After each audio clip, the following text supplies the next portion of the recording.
Social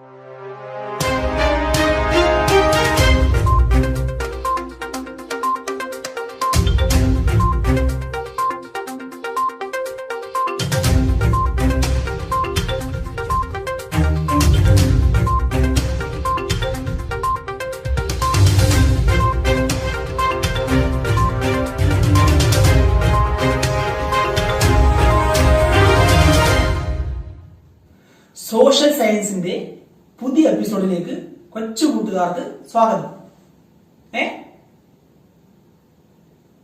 നിങ്ങൾ ഈ ദേവാലയത്തിലേക്ക് ഇട്ടിട്ട് ഞാൻ അങ്ങോട്ട് പോയെന്നോ? അയ്യോ, കുറച്ച് താമസിച്ചു പോയി. സാരമില്ല കേട്ടോ. ഈ ദേവാലയം ഏതാണെന്ന് കണ്ടെത്താൻ ഞാൻ കഴിഞ്ഞ ക്ലാസ്സിൽ പറഞ്ഞിരുന്നു അല്ലേ? കണ്ടെത്തിയോ? നമ്മുടെ പാഠപുസ്തകത്തിലെ 1ാമത്തെ പേജിലുണ്ടല്ലേ, ഹഗിയ സോഫിയ. പേര് കേട്ടിട്ട് ഒരു മുസ്ലിം ദേവാലയമാണെന്ന് തോന്നുന്നില്ല അല്ലേ? സത്യത്തിൽ AD 360 ഒരു ക്രിസ്ത്യൻ പള്ളിയായിട്ടാണ് ഇത് നിർമ്മിച്ചിരിക്കുന്നത്. ബൈസാന്റിയൻ ചക്രവർത്തിമാരുടെ സെക്രട്ടേറിയറ്റ് കൂടിയായിരുന്നു ഇത്. അതായത് നയപരമായ തീരുമാനങ്ങൾ എടുത്തിരുന്നതും നിർണായകമായ ഉത്തരവുകളൊക്കെ പുറപ്പെടുവിച്ചിരുന്നതും ഈ ദേവാലയത്തിൽ നിന്നായിരുന്നു. അതുകൊണ്ടായിരിക്കാം കോൺസ്റ്റാന്റിനോപ്പിൾ തുർക്കികൾ ആക്രമിച്ചപ്പോൾ അവർ മറ്റു ദേവാലയങ്ങളൊന്നും കൈക്കലാക്കാതെ ഹഗിയ സോഫിയ കൈക്കലാക്കുകയും മുസ്ലിം പള്ളിയാക്കുകയും ചെയ്തു. ഇന്ന് ഇത് മുസ്ലിങ്ങളുടെയുമല്ല ക്രിസ്ത്യാനികളുടെയുമല്ല എല്ലാ വിഭാഗക്കാർക്കും പ്രവേശിക്കുവാൻ സാധിക്കുന്ന ഒരു മനോഹരമായ ചരിത്ര സ്മാരകമാണ്. ഒരു മിനിറ്റ് സാറേ, ഒരു മിനിറ്റ്. എന്താണ് മാഷിദേ? ഇത് ചരിത്ര സ്മാരകമല്ല. ചരിത്ര സ്മാരകമല്ലേ? അയ്യോ സാറ് വാർത്ത പാഠപുസ്തകത്തിലുണ്ടല്ലോ. അതാ പിള്ളേരൊക്കെ വാർത്തയൊക്കെ കേട്ടതാണല്ലോ. അയ്യോ അയ്യോ, ഇതിപ്പോ ചരിത്ര സ്മാരകമല്ല. നമുക്കൊരു കാര്യം ചെയ്യാം, നമുക്കൊരു വീഡിയോ അങ്ങോട്ട് കാണാം. വീഡിയോ കാണാം. ഹഗിയ സോഫിയ തുർക്കിയിലെ ഇസ്താംബൂളിൽ സ്ഥിതി ചെയ്യുന്ന പ്രാചീന ആരാധനാലയമാണ് ഹഗിയ സോഫിയ.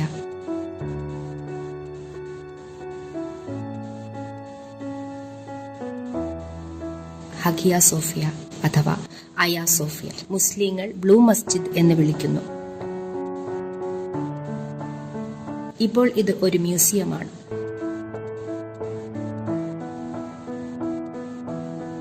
AD 532 37 ഇടയ്ക്ക് ബൈസാന്റിയൻ സാമ്രാജ്യത്തിന്റെ അധിപനായിരുന്ന ജസ്റ്റിനാണ് ഇന്ന് നിലനിൽക്കുന്ന ദേവാലയം നിർമ്മിച്ചത്.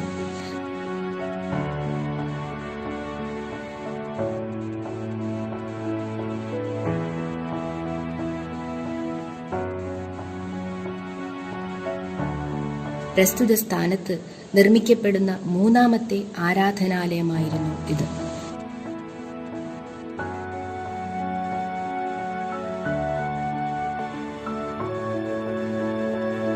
360-ാം ആണ്ടിൽ ഇത് ഒരു ക്രിസ്ത്യൻ പള്ളിയായാണ് നിർമ്മിക്കപ്പെട്ടത്.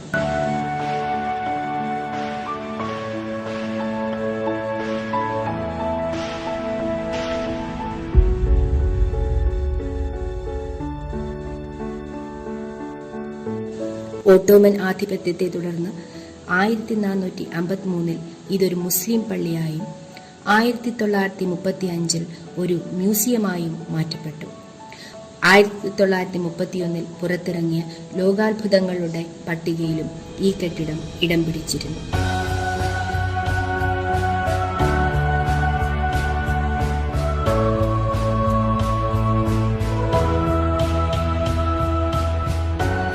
കോൺസ്റ്റാന്റിനോപ്പിൾ അധികാരിയായിരുന്ന കോൺസ്റ്റാന്റിയസ് രണ്ടാമനാണ് ആദ്യ കെട്ടിടത്തിന്റെ ശില്പി.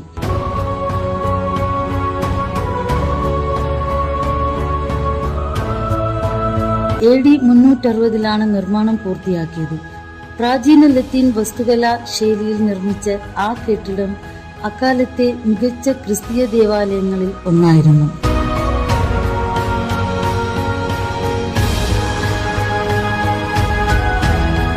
AD 440 കലാപ പരമ്പരകളിൽ ആദ്യ പള്ളിയുടെ സിംഹഭാഗവും കത്തിനശിച്ചു. തിയോഡോഷ്യസ് രണ്ടാമന്റെ നേതൃത്വത്തിൽ 405 ഒക്ടോബർ 10-നാണ് ഉദ്ഘാടനം ചെയ്യപ്പെടുന്നത്. AD 532 ജനുവരിയോടെ അതും നശിക്കപ്പെട്ടു. AD 532 ഫെബ്രുവരി 23-നാണ് ജസ്റ്റീനിയൻ ഒന്നാമൻ ചക്രവർത്തി മൂന്നാമതൊരു ദേവാലയം നിർമ്മിക്കാൻ തീരുമാനിച്ചത്. ശാസ്ത്രജ്ഞനായിരുന്ന ഇസിഡോർ മിലറ്റസും ഗണിതജ്ഞനായിരുന്ന അന്തിമിയസുമാണ് ശില്പികളായി തിരഞ്ഞെടുക്കപ്പെട്ടത്. ഗ്രീസിൽ നിന്നും ഈജിപ്തിൽ നിന്നും സിറിയയിൽ നിന്നും ഇറക്കുമതി ചെയ്ത വിവിധ വർണ്ണങ്ങളിലുള്ള മാർബിൾ പാളികൾ ഉപയോഗിച്ചായിരുന്നു നിർമ്മാണം. 537 ഡിസംബർ 27 നിർമ്മാണ പ്രവർത്തനങ്ങൾ പൂർത്തിയായി. 1000 വർഷത്തോളം ഇത് ലോകത്തെ ഏറ്റവും വലിയ ക്രിസ്ത്യൻ പള്ളിയായിരുന്നു.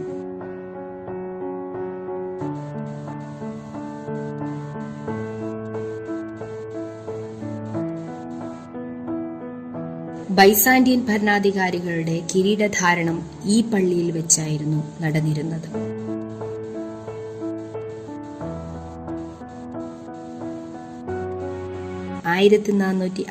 ൽ മുഹമ്മദ് ദ കോൺക്രർ എന്നറിയപ്പെടുന്ന ഓട്ടോമൻ സുൽത്താൻ മുഹമ്മദ് രണ്ടാമൻ കോൺസ്റ്റാന്റിനോപ്പിൾ പിടിച്ചടക്കിയതോടെ ഹഗിയ സോഫിയ അദ്ദേഹത്തിന്റെ കീഴിലായി.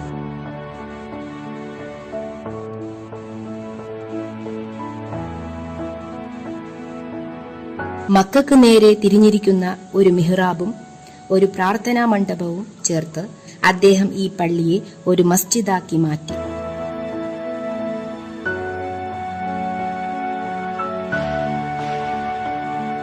പത്തൊൻപതാം നൂറ്റാണ്ടിന്റെ മധ്യത്തിൽ മുസ്തഫ ഇസാത്ത് എഫൻഡി എന്ന ശില്പി അല്ലാഹു, മുഹമ്മദ്, അബൂബക്കർ, ഉമർ, ഉസ്മാൻ, അലി എന്നീ പേരുകൾ മരം കൊണ്ടുള്ള വൻ തളികകളിൽ അറബി അക്ഷരങ്ങളിൽ രേഖപ്പെടുത്തി മധ്യഭാഗത്തെ മകുടത്തിനു ചുറ്റുമായി ഉറപ്പിച്ചു.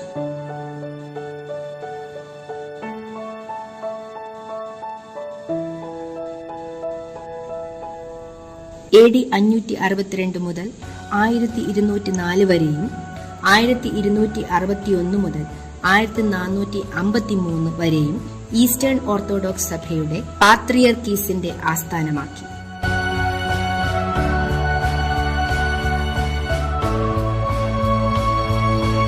AD 1204 മുതൽ 1262 വരെ കാത്തലിക് കത്തീഡ്രലായും 1453 മുതൽ രാജകീയ മസ്ജിദായും നിലകൊണ്ടു.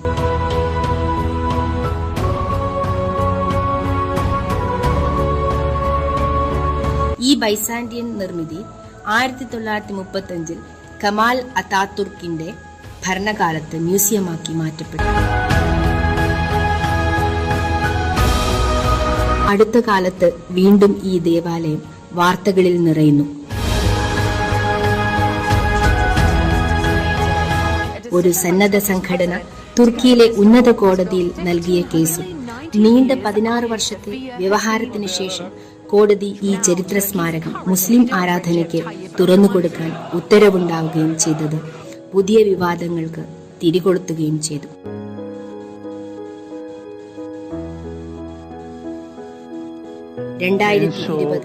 ജൂലൈ 11 മുതലാണ് ഈ വിശ്വചരിത്ര സ്മാരകം വിശ്വാസികൾക്കായി തുറന്നുകൊടുത്തു.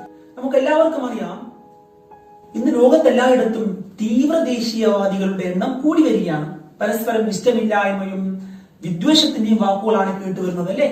ഹഗിയ സോഫിയയെ കുറിച്ചുള്ള ഈ പുതിയ വാർത്ത നമ്മൾ സാമൂഹ്യശാസ്ത്രം പഠിക്കുന്ന, മാനവികത പഠിക്കുന്ന, ചരിത്രം പഠിക്കുന്ന നമുക്കെല്ലാം വേദന തന്നെയാണ്. ലോകത്തുള്ള എല്ലാവർക്കും നന്മയുണ്ടാവട്ടെ എന്ന് നമുക്ക് പ്രാർത്ഥിക്കാം. ഓക്കെ, നമുക്ക് തിരിച്ചു വരാം. വീഡിയോയിൽ നമ്മൾ കണ്ടു, ഹഗിയ സോഫിയ ഇന്ന് തുർക്കിയിലെ ഇസ്താംബുളിലാണ് സ്ഥിതി ചെയ്യുന്നത്. പണ്ട് കോൺസ്റ്റാന്റിനോപ്പിൾ ആയിരുന്നു, അല്ലെ പേര്? ഓക്കെ, നിങ്ങൾക്കൊരു പണി തരട്ടെ ഞാൻ. വേണ്ടേ? Simple, easy, cosy. മാപ്പിനകത്ത് കോൺസ്റ്റാന്റിനോപ്പിളിന്റെ സ്ഥാനം കണ്ടെത്താൻ പറ്റുമോ? എളുപ്പമാണല്ലേ, അവിടെ എഴുതി വെച്ചിട്ടുണ്ടല്ലേ. പോട്ടെ, കോൺസ്റ്റാന്റിനോപ്പിൾ ഏത് ഭൂഖണ്ഡത്തിലാണ് സ്ഥിതി ചെയ്യുന്നത്? ഏഷ്യയിലാണോ? അല്ല, യൂറോപ്പിലാണല്ലേ. വേറെ എന്തെങ്കിലും ഭൂമിശാസ്ത്രപരമായ സവിശേഷതകൾ മാപ്പ് നോക്കി കണ്ടുപിടിക്കാൻ പറ്റുമോ? കോൺസ്റ്റാന്റിനോപ്പിൾ ഒരു തുറമുഖ നഗരമാണ്. ഏഷ്യ ഭൂഖണ്ഡത്തിലേക്കും യൂറോപ്പിലേക്കും രണ്ട് ഭൂഖണ്ഡത്തിലുമായിട്ട് വ്യാപിച്ചു കിടക്കുന്ന ഏക പ്രദേശമാണ് കോൺസ്റ്റാന്റിനോപ്പിൾ, അല്ലേ? ഓക്കെ, ഇനിയുമുണ്ട് കോൺസ്റ്റാന്റിനോപ്പിളിൽ ഒരുപാട് സവിശേഷതകൾ. കോൺസ്റ്റാന്റിനോപ്പിൾ ഒരുപാട് എഴുത്തുകാരുടെയും സാഹിത്യകാരന്മാരുടെയും ചിത്രകാരന്മാരുടെയും ഇടമായിരുന്നു. അതുകൊണ്ട് തന്നെ അത് ഒരു വൈജ്ഞാനിക കേന്ദ്രമായിരുന്നു. പിന്നെ കോൺസ്റ്റാന്റിനോപ്പിൾ അമൂല്യമായ ഒരുപാട് ഗ്രന്ഥങ്ങളുടെ കേന്ദ്രമാണ്. ഇനിയുമുണ്ട് സവിശേഷതകൾ. ഏഷ്യൻ പ്രദേശങ്ങളിൽ നിന്നും യൂറോപ്പിലേക്ക് കരമാർഗവും മധ്യേഷ്യൻ പ്രദേശങ്ങളിൽ നിന്നും കടൽ മാർഗം യൂറോപ്പിലേക്കും പ്രവേശിക്കാനുള്ള എൻട്രൻസ് വാതായനം കൂടിയായിരുന്നു കോൺസ്റ്റാന്റിനോപ്പിൾ. അങ്ങനെ കോൺസ്റ്റാന്റിനോപ്പിൾ തുർക്കികൾ ആക്രമിച്ചപ്പോൾ, കീഴടക്കിയപ്പോൾ അവിടെ ഉണ്ടായിരുന്ന എഴുത്തുകാരും സാഹിത്യകാരന്മാരും അവരെല്ലാവരും തൊട്ടടുത്തുള്ള പ്രദേശങ്ങളിലേക്ക് അഭയം തേടി. അതിൽ ബഹുഭൂരിഭാഗം പേരും ഇറ്റാലിയൻ നഗരങ്ങളിലേക്കാണ് അഭയം തേടിയത്. അതെന്തുകൊണ്ടാണ് തൊട്ടടുത്തുള്ള പ്രദേശങ്ങളൊക്കെ ഒഴിവാക്കിയിട്ട് ഭൂരിഭാഗം പേരും ഇറ്റാലിയൻ നഗരങ്ങളിലേക്ക് അഭയം തേടാൻ കാരണം? അതിനൊരു കാരണമുണ്ട്. തങ്ങളുടെ സംസ്കാരങ്ങൾക്ക് സമാനമായ ഗ്രീക്ക്, റോമൻ സംസ്കാരങ്ങൾ പിന്തുടരുന്നവരായിരുന്നു ഇറ്റാലിയൻ നഗരവാസികൾ. രണ്ടാമത്തെ കാരണം, ഇറ്റലിയിലെ പണക്കാർ, ധനാഢ്യർ സാഹിത്യത്തെയും ചിത്രകലയെയും പ്രോത്സാഹിപ്പിക്കുന്നവരായിരുന്നു, ഇഷ്ടപ്പെടുന്നവരായിരുന്നു. മൂന്നാമത്തെ കാരണം, ഇറ്റലിയിലെ ധനാഢ്യരായ വ്യാപാരികൾ ചരിത്ര പൈതൃകങ്ങളെയും ശേഷിപ്പുകളെയും പ്രോത്സാഹിപ്പിക്കുന്നവരും സംരക്ഷിക്കുന്നവരുമായിരുന്നു. ഇത്തരം കാരണങ്ങളെല്ലാം കൊണ്ടാണ് കോൺസ്റ്റാന്റിനോപ്പിൾ കീഴടക്കിയപ്പോൾ ചിന്തകന്മാരും എഴുത്തുകാരും സാഹിത്യകാരന്മാരും ചിത്രകാരന്മാരും ഒക്കെ ഇറ്റലിയിലേക്ക് അഭയം തേടാൻ കാരണമെന്ന് ചരിത്രകാരന്മാർ പറയുന്നു. അങ്ങനെ ഒരുപാട് പ്രദേശങ്ങളിൽ നിന്നും ഇറ്റാലിയൻ നഗരങ്ങളിലേക്ക് എഴുത്തുകാരും ചിത്രകാരന്മാരും സാഹിത്യകാരന്മാരും ചിന്തകന്മാരും ഒക്കെ കുടിയേറി പാർത്തപ്പോൾ അവിടെ ഒരുപാട് മാറ്റങ്ങൾക്ക് കാരണമായി. ഒരു ഉദാഹരണം പറയുകയാണെങ്കിൽ, പണ്ട് കാലഘട്ടങ്ങളിൽ സാഹിത്യരചനകളും എഴുത്തുകുത്തുകളും ഒക്കെ പൊതുജനങ്ങൾക്ക് മനസ്സിലാവാത്ത അപ്രാപ്യമായ പണ്ഡിതന്മാരുടെ ഭാഷയായ ലാറ്റിൻ, ഗ്രീക്ക് ഭാഷകളിലായിരുന്നു രചനകൾ നടത്തിയിരുന്നത്. അതുകൊണ്ട് തന്നെ സാധാരണക്കാർക്ക് വായിക്കുവാൻ തോന്നുകയോ വായനയിലേക്ക് അടുക്കുവാനോ ഒന്നും ഇഷ്ടപ്പെട്ടിരുന്നില്ല. കാരണം മനസ്സിലാക്കാൻ പ്രയാസമാണ്. എന്നാൽ ഇറ്റാലിയൻ നഗരങ്ങളിൽ എത്തിയിരിക്കുന്ന എഴുത്തുകാർക്കും സാഹിത്യകാരന്മാർക്കും സ്വാതന്ത്ര്യത്തോടെ പ്രവർത്തിക്കാനുള്ള അവസരം ലഭിച്ചു. അങ്ങനെ പൊതുജനങ്ങൾക്ക് മനസ്സിലാവുന്ന പൊതുജനങ്ങളുടെ ഭാഷയായ ഇംഗ്ലീഷ്, സ്പാനിഷ്, ഫ്രഞ്ച് ഭാഷകളിൽ എഴുത്തുകുത്തുകൾ ഉണ്ടായി, സാഹിത്യരചനകൾ ഉണ്ടായി. അങ്ങനെ ജനങ്ങൾ ഒരുപാട് വായിക്കുവാനും ചിന്തിക്കുവാനും തുടങ്ങി. അവിടെ ഒരു വലിയ മാറ്റമുണ്ടായി. ഈ മാറ്റത്തെ ചുരുക്കി എന്ത് പറയാം? നവോത്ഥാനം എന്ന് പറയാം. അപ്പോൾ നമ്മുടെ ക്ലാസ് അവസാനിപ്പിക്കേണ്ട സമയമായി. നമ്മൾ ഇന്ന് എന്തൊക്കെ പഠിച്ചു എന്ന് ഓർത്തെ? ഓക്കെ, അടുത്ത ക്ലാസ്സിൽ നവോത്ഥാനത്തെ കുറിച്ച് കൂടുതൽ വിശദീകരിച്ച് പഠിക്കും. അപ്പോ എന്താ ചെയ്യേണ്ടത്?